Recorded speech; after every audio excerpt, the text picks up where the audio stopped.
what we're talking about is the likelihood or the tendency for IPTA to fill specifically 4 numbers per day. Now, the daily range will seek to fill or trade to 4 specific levels each trading day. These 2 levels that first come to mind is the previous day's high and low. As a day trader, you're going to work with the previous day's highs and lows and the last 3 days high and low, whichever the highest is in that regard, for swing points based on a daily chart. Those reference points are going to be like your bread and butter. You're going to go to these specific levels because it's going to give you a great deal of context, as you'll learn later in these months' teachings.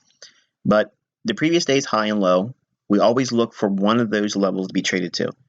It doesn't have to happen because the daily range could be smaller than will be required to get to the previous day's high or low. But generally, we're looking for a retest or trade through previous day's highs and lows as a day trader. And for one of the tools that's most used by retail traders and still large funds, they will use what we understand as historically the floor traders' pivot numbers. Now, I don't use them a great deal in my trading except for this. I look for the central pivot point, and these are 0 GMT pivots. We look for the movement above the central pivot in the form of M3, which is the midpoint or 50% of the distance between the central pivot point and R1. R1 or resistance level for staged orders. M4, which is the midpoint or 50% of the distance between R1 and R2 pivot point. R2, which is the resistance level for staged orders. M5, midpoint or 50% of the distance between R2 and R3. And R3, which is the resistance level for staged orders. And you're probably asking yourself, what are staged orders, Michael? What is this? Because traders most likely will be using pivot points collectively, and funds use them as well, IPTA will invariably trade to them and through them. Most of the time, folks that use pivot points aren't really using them accurately, and they don't always work either. But there's a tendency for IPTA to want to trade to them because there's going to be staged orders there. Staged means there are buyers and sellers at those levels because most people don't know how to use them. So what would be otherwise viewed as a good buy point below the central pivot point at like S1 and S2, that actually might be a really good area to sell short. Once the daily ranges started to expand down and it trades back up to that S1 or S2, that could be a continuation sell. But if you look at the general consensus across the board in retail perspective, they think anything below the central pivot point is a good buy. So that's why we talk about it in terms of staged orders. We don't care whether they're buying or selling. We just know that IPTA is going to go there to facilitate trade and go through that market for fund liquidity, not retail broker traders, not the little guys that's, in the mom and pop brokerage firms on the big bank level. They'll trade through these levels to fill those numbers. And obviously, below the central pivot, we look for M2, which is the midpoint or 50% of the distance between central pivot and S1. S1 is the first support level for staged orders. Then M1, which is the midpoint or 50% of the distance between S1 and S2 pivot points. S2, which is support level for staged orders. M0, which is the midpoint or 50% of the distance between S2 and S3. And finally, S3, which is the support level for staged orders. Now, you're probably, if you've never heard of a pivot point or if you've never seen these before, this is probably very confusing for you. And it's not that big of a deal. It's a simple little indicator that I'm going to share with you on the forum. So at the time of this teaching, when you're done watching it, all you have to do is go back to the forum under the resources tab. Underneath the PDF file link that's not active until all the lessons are done, you're going to see a link there where you can download the MT4 indicator. While it's not important that we understand how to trade pivot points like the retail crowd, it's important to understand what these levels are and how we are going to interpret them in terms of filling the numbers.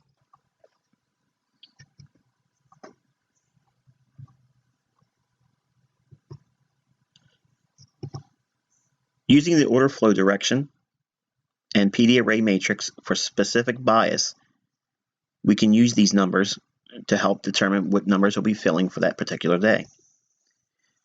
The trade entry point that you use for your trades, you look for the numbers that will fill from that price point.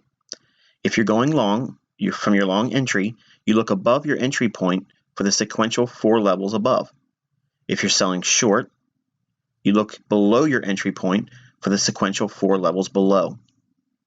That means if we're looking to go short and we happen to be entering near the R2 level, we could look for M4, R1, M3, central pivot, 4 levels below us. That would be an example of looking for the numbers to fill using the pivots. On large range days, more than 4 levels can be filled or traded to. The tendency to move at least to 4 levels is a general rule of thumb.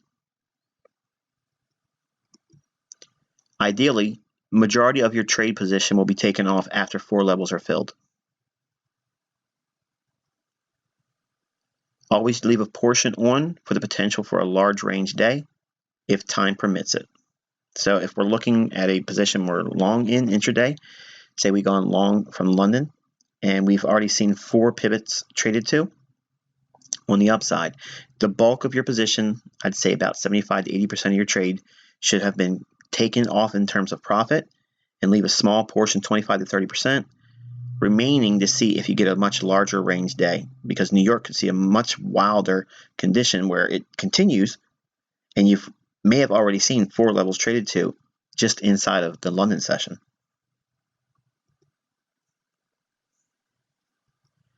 Using the order flow direction and PD array matrix for specific bias, utilizing the central bank dealers range when you are shorting the market, selling above the central bank dealers range, you count the low of the central bank dealers range itself as a level, or that's level 1 of 4 to fill. In other words, once we determine what the central bank dealers range is, whatever its lowest line or the range that creates the base of that consolidation or range, whatever that lowest figure is, whether you're using the Wix low or the lowest close or open for the bodies, whichever that is, that represents the first of 4. So you would count that as 1. So you'd be ideally shorting above that low. So when price trades down in your favor, when you're short, when you cross over the central bank dealers range low, that counts as 1 of 4. We expect the market to trade down to 4 central bank dealers range lows. And let's look at the chart and see an example. And everything we're showing here, you would just reverse for buying. So going short here, this would be level 1 because you're selling short above the central bank dealers range low. So when price trades down through it, that's counting level number 1, level 2, level 3, and finally level 4. So there's an example of IPTA filling the numbers on the basis of the central bank dealers range. So now look what we've done here. I've given you a means of looking for how the daily range is fulfilled using pivot points. Now with the central bank dealers range, which is unique to me, no one else does this, but everyone knows about pivot points. But central bank dealers range, we look for that same phenomenon. We're looking to sell short above the central bank dealers range low, and using the central bank dealers range low as your level 1, and you count down each new standard deviation of the central bank dealers range projected lower. Every time you cross the low end of that new range projection or standard deviation, that's counted as 1 new level, and you look for 4 of those to fill. Reversing this, you'd be buying below the central bank dealers range low, and once we get to the central bank dealers range high, that would be counted as level 1. And you would continuously do the standard deviations of the central bank dealers range, projecting it higher, higher, higher, stacking it on top of each other. And once you get through 4 of the central bank dealers range highs, that's your level 4 count, or the numbers being filled on the basis of the central bank dealers range. So IPTA will look to fill 4 pivots intraday. It'll look to fill 4 central bank dealers range projections or standard deviations. Either or can be used. Now, I already know what you're thinking, but trust me, I'll answer that question. I already know what you're thinking. Trust me. We'll get to it at the end of this teaching. Using the order flow direction and PD array matrix for specific bias. Utilizing the Asian range, when you're buying the market, buying below the Asian range, you count the high of the Asian range as level 1 of 4 to fill. Expect the market to trade up 4 Asian range highs. See chart to the left. And everything I'm showing you here, you're going to reverse for shorting. Okay, you see the market making a low here after midnight candles opening, trades lower. Asian range high fill, number 1 level, number 2 level, number 3 level, and number 4. And again, as I mentioned earlier in the beginning of this teaching, 4 is just the general rule of thumb. It can always go one more level or more. Continuing with our theory of filling the numbers, using the order flow direction and PD array matrix for specific bias, utilizing the flout. Oh, we haven't talked about that yet, have we? Utilizing the flout when you are shorting the market, shorting above the flout's equilibrium, or 50% of the range that creates the flout, you count the equilibrium of the flout range to the high of the range of the flout as 1 standard deviation. The equilibrium of the flout range to the low of its range is counted as 1 standard deviation. Now, I probably confused you, but watch. It's very easy to understand. The total flout range is projected on the basis of 50% of its complete range. And the range is determined between 3 p.m. New York and midnight in New York. So whatever that range is, the highest high and the lowest low, or the highest body, open or close, and the lowest body, open or close, however way you want to do the range, you're going to do both of them now, because we always have to factor in the potential error by looking at retail data feeds. But by using both of them, we're going to get a pretty good idea. But we take that total range, its entire range from 3 p.m. to midnight, New York time. Whatever that range is, find out what the middle of it is, or equilibrium, or basically find the mean threshold of that total range. What you end up with is 2 new ranges, but one of those ranges equates to one of the numbers that would be used for flout. You expect the market to trade down 4 flout ranges in the form of a low. So once you project the flout down 1 new low of its range divided in half, that constitutes level 1 of 4 numbers to fill for the day. And to see the chart to the left, and you'll see what I'm referring to. But we're going to come back to flout again in this month, because I'm going to teach everything I know about it. But everything I'm showing you here, you just reverse for buying. So we have the flout range determined here between the 2 blue lines. And the shaded boxes are a little bit past the time window, but I'm doing the first uppermost gray box, and in the second box below it, the light blue box. That is the entire flout range. What I did there is I divided it in half, so it creates 2 flout ranges.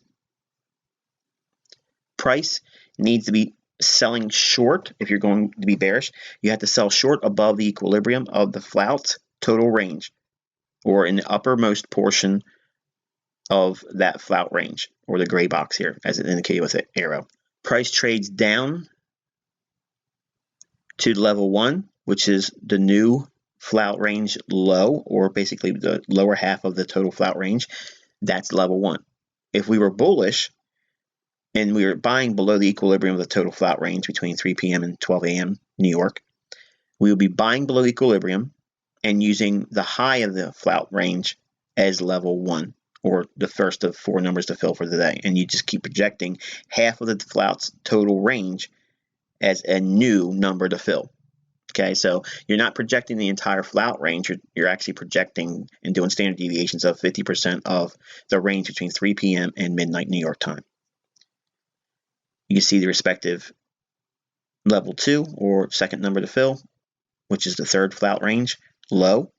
The fourth low of the flout range is actually number 4 of the range. And the final fourth is seen with the fourth number in the daily range numbers to be filled. And obviously project it one more time, because like everything else we've shown here, 4 is just a general rule of thumb. It goes down to a fifth level, actually nailing the very low. And this is a pound yen chart, just for you guys that like to trade those exotic pairs. This stuff works on there as well. And I already know what you're thinking, Michael. Which one do I do? Do I use the pivots? Do I use central bank dealers range? Do I use the Asian range? Do I use the flout? Well, when it comes to considering which numbers to fill, you have to consider the fact that we never know. You never know for certain before the day begins what it is going to use to fulfill its daily range. I never know that. But I look at London's trading going into New York. By the time we get to New York, you'll get some greater insight. So we get closer to the truth as the trading day completes. The New York session will generally provide the measurements IPTA is presently using for the engineering of the daily range. So what do I mean by that? Well, we know we have a few different things here at our disposal for determining where price will go for the daily high or low. If we're bullish, we're wanting to see how far IPTA will deliver price on the upside. By itself, these ranges and these projections don't mean anything. They don't mean anything at all. But what we look for is confluences between one or possibly more of the tools that we outlined in this teaching for measuring these 4 levels. Coupling these with the present trading environment, time of day, direction, and PD array matrix, you will unlock the daily high or low. Now, you've seen me do this several times in the mentorship, and before we did the mentorship, I was actually calling daily highs and lows, and I'd get within 1 or 2 pips, and many times right to the pip. How I do that, I don't know that for certain at the London Open. I don't know that. Some of the folks that are in the free members group, okay, that follow me and has never made it to our mentorship, they think that I'm superhuman and I do this on a daily basis, and that's not true. Obviously, you've seen that's not the case. But there are certain times when I feel an unction about where the market's going, and when I'm showing you how it works real time and giving you examples like we did with the euro this week with the 109.30 level. I was off by 5 pips there, but nonetheless, it went up there with a great deal of ease. The level was determined by using these ideas. Now, I don't show you everything on my charts because invariably, like I've shown you here, there's probably 1,000 questions already going through your mind about the flout. What was that again? The range? Did we divide this? Did we divide that? What are we projecting? I already know you're going to have a million questions about flout. So just understand that we're going to teach in detail the flout, but I'm using it here as a segue going into more teachings about it. But we used flout, central bank dealers range, Asian range, and pivots for looking to fulfill the daily range, or filling the numbers as it's called. So how do we use all this information? Well, what you do is you determine, number one, where price should be reaching based on the PD array matrix. Remember, we've already determined based on institutional order flow on the daily and 4-hour where price is going to go, higher or lower. If price is respecting a premium PD array on the daily or 4-hour, we're going to anticipate price rallying up at New York's midnight candle or thereafter. That rally up, that protractionary market state, is the Judas swing. We're using some measure of standard deviation, one of the 4s that's been shown here, either by way of general pivots, central bank dealers range, Asian range, and now the flout. We use those projections for a basis of how far price can go down.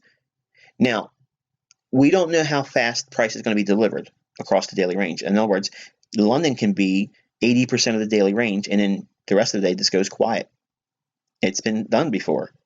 Sometimes London doesn't do much at all, and then finally the move takes place in New York, and all the range is completed from 7 o'clock in the morning to London close.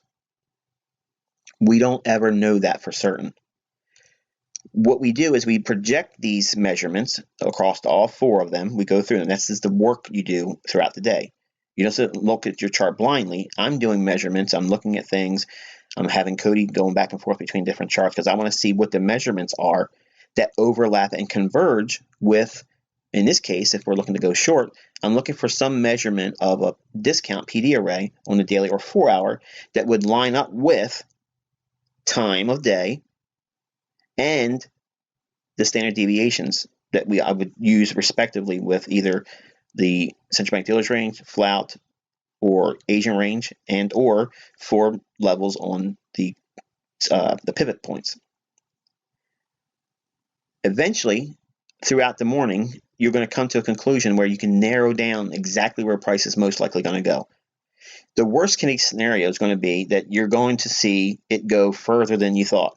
And guess what? That's why you leave a little piece of the position on, because you can be wrong and it could be in your benefit to be so. And when you're bullish, we're looking for some measure of a move lower, obviously, and some measure of standard deviation that we adopt. We go through all of them. We're not just picking our favorite ones, not our, this is, I understand central bank dealers range, or I understand the Asian range, I'm going to stick to that. No, you don't want to do that. If you already started thinking to yourself, well, this is getting too complicated for me, then you need to dig your heels in and really do the work of following and do this. It doesn't take long, folks, really. I mean, if you're following 28 pairs, obviously you're going to want to not do this, obviously. But we teach in this mentorship that you want to be a specialist. Have one really good pair that you like to trade all the time, and a secondary that goes well with it. Maybe it's in concert with it, or it trades in close correlation with it. Like I teach to trade with the cable and fiber. I'm not forcing you to be those types of traders, but there's other pairs you can trade that are closely correlated, Kiwi and Aussie, for instance. But by using these measurements, we can determine how IPTA will fill the numbers on their respective characteristics. Each one has, obviously, a certain measure of overlap. But when it comes to flout, that range between 3 p.m. and midnight, you have to divide it in half. The highest high and the lowest low, you divide that in half and find the equilibrium price point. You end up with 2 flout ranges there. To go short using flout, you must be entering short above the equilibrium of the total flout range. And then use the flout range low as your first number of 1 of 4 to be filled for the day. If you're going long using flout, you have to be buying below equilibrium of the flout total range between 3 and 12 midnight a.m. New York time, and then using the flout total range high as level 1 of the first count. And you do that for 4 flout projections. And the projections or standard deviations are basically 50% of the total flout range. You do not use flout's total range. Okay. And by doing this, folks, what you'll end up doing is you'll be buying after some measure of protraction below the, obviously the Asian range low would be ideal, but you'd be looking for those projections to overlap with time of day and a premium PD array. And by doing that, you blend those two things together with time of day. How much time do you have left in the day? Does it have time to get up to these projections? And you keep stacking them on, and you end up getting the daily highs and lows, like I've been shown many instances of over the last few years. But this teaching is exactly how I do it. There's no secret sauce outside of this. There's a couple little things I got to teach you about flout for the rest of the teachings of this month, but you'll know everything I do when it comes to picking the daily highs and lows, because you need that for day trading. You need to know how far that daily range is going to go. If you don't have those things at your disposal, no wonder day trading is hard for everyone, because they don't know what they're doing. But we can narrow down to precise entry points and precise exit points, and know with a great deal of certainty, once a little bit of the trading range has been posted through London, you get a greater feel for where it's going to reach for. And then you start incorporating things like average daily range, which we'll also incorporate this month. When they overlap also, wow, you got dynamite in a bottle. It's amazing how fast you can get really precise about your entries and exits and have the lines portion of the daily range at your disposal and take down those trophy buck wins. Now, obviously, blending several of these concepts together, you'll get a confluence of amazing precision.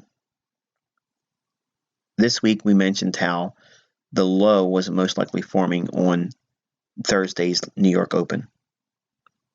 As price traded down below sell stops that were outlined on our charts and outlined in great detail, in fact, It did that ahead of the news at 8:30. And I mentioned that it was most likely going to be problematic, and we were probably making the low of the week. That's actually forming the bullish order block that's being delineated here on the chart. Going into Friday, you see we had market moving into a small consolidation and price dropping down after midnight, which is 4 GMT on Forex Ltd's platform.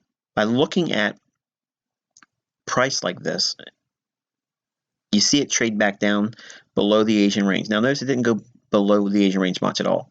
It doesn't have to.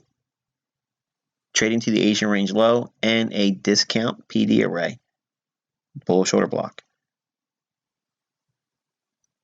Price moved away from that and was consolidating in the New York session. When we were live with one another, I stated that we would probably see 109.30 as a daily high because there was a fair value gap at that price range. What you didn't see on my other charts was this information here.